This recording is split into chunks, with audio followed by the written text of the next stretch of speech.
with addiction. You know, I was in a hole and I wanted to die because I couldn't get out. And my argument was with God. Like, why me? You know, why I gotta go through this? I didn't care about me. I care about my family. They're the ones suffering. Me, let me die. But my daughter, she's 16, she's seeing her daddy. I can't do nothing for her because I can't do nothing for myself. My mom, she don't go to sleep until I walk through the door. And it was like, the pain that I see them going through was killing me more than me killing myself. So I'm arguing with God, like, why? Just let me die. Like, I'm doing all these drugs trying to kill myself and I can't. You know, so one day I'm walking, literally walking down the street. I'm like, and I'm talking to God like I'm talking to you. Like, why don't I die? You know, like, you say that you got control over this world. Like, that not a leaf falls from the tree if it's not your will. You don't got no power. Like, the devil's controlling this world. Because if you had power, I wouldn't be going through this. You know? And a day later, the next day, I was helping a friend move some pipes out of a backyard. And one of the pipes hit me on my shoulder. And since 2012, I was going through chronic migraines. And all this time, I had an abscess, a cyst in the back of my neck. I never knew what that was causing the headaches. So when this pipe hit me in my neck, that abscess popped. I went through the emergency 3 days in a row. And they didn't give me no scan or no nothing, no medical attention, sent me home. When I woke up the 21st, my legs was paralyzed. By the time I got to the Good Samaritan Hospital, I was a quadriplegic. I was paralyzed in my neck. All my organs stopped working. Right?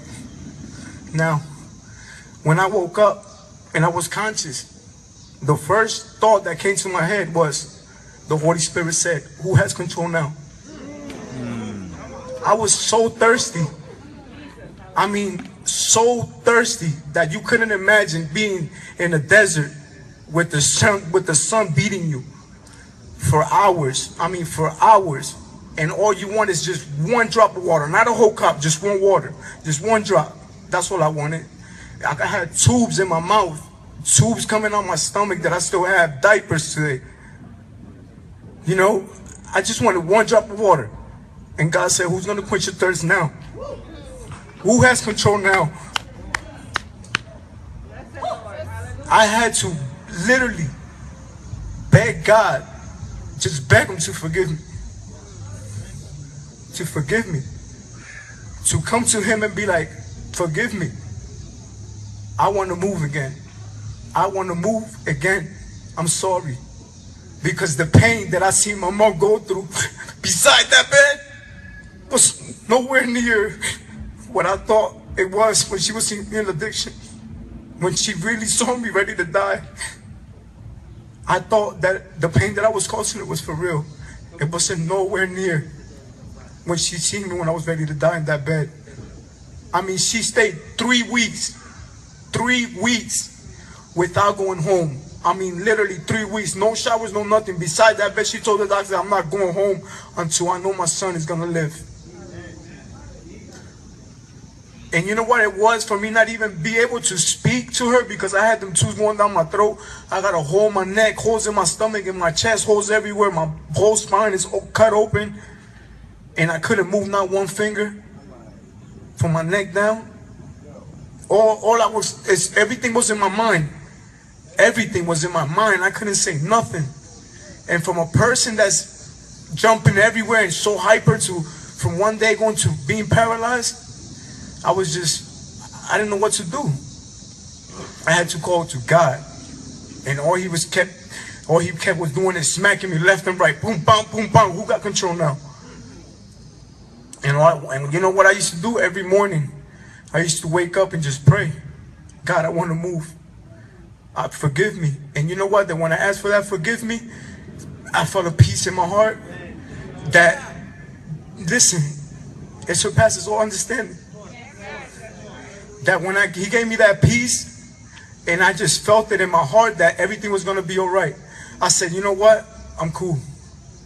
He's back in my heart because I met God in the jail cell. I'm not going to get into the whole story because I met him in the jail cell before. And I know that he always had a purpose for me. But I was the Jonah, the 21st century Jonah with Nikes on my feet. I'm always running from him, you know, and fast. I would come out of jail, boom, and boogie. I was always running from him. But this time he got my attention and he got it right. He said, there's no more running. Wait, but you running now? I'm on a wheelchair. I can't run nowhere. You know? He was like, I'm going to get your attention one way or another. And it's like, God, I want to move. Every day I would wake. This is how I used to call my mom. She used to say I used to sound like a squirrel. You know? And I used to just tell her, go like this with my head and tell her to uncover the blanket from my feet. And I would look at my feet and say, God, please just let me wiggle my toes. And I look at my feet and tell my brain to wiggle my toes and nothing. I look at my fingers, nothing. And I'll be okay. Tomorrow morning, another day. God, thank you for this day. Thank you for this blessing, please. I believe you're going to heal me. That's what you died to. Your wounds is going to heal me. And move my finger. And I tell mommy, uncover my feet. And she will take the blanket off my feet, off my hands. And I tell them, please, just a finger. Just my toes. Nothing. I didn't give up. Pray every morning for like a month and a half. And one day, finally, he answered my prayer and I moved my finger. And I said on demand again, oh my God, Lord, thank you. And I said on demand again, move my finger. I said, I didn't know what to do. My mom came to the bed and she seen my finger move. And just seeing that finger move, seeing that finger move gave me hope. And look, today, look. I'm almost walking. And he's not done. He's not done. He is not done. Today, I got the chance to walk with my daughter to the store and buy her breakfast, you know? And it's a new life. It's like I literally was born again. Literally was born again. You know, literally, like I had to learn how to eat. I got to learn how to walk. Literally, like I'm wearing a diaper. But it's for his grace, you know? And like I had to walk through a tornado. It was a storm. The devil was throwing a lot of storm. So I spoke to my brother Angel. You know, me and my baby mom's got a rough relationship, and it was a storm for me to get here today, you know, but I didn't give up. I was like, I'm gonna make it.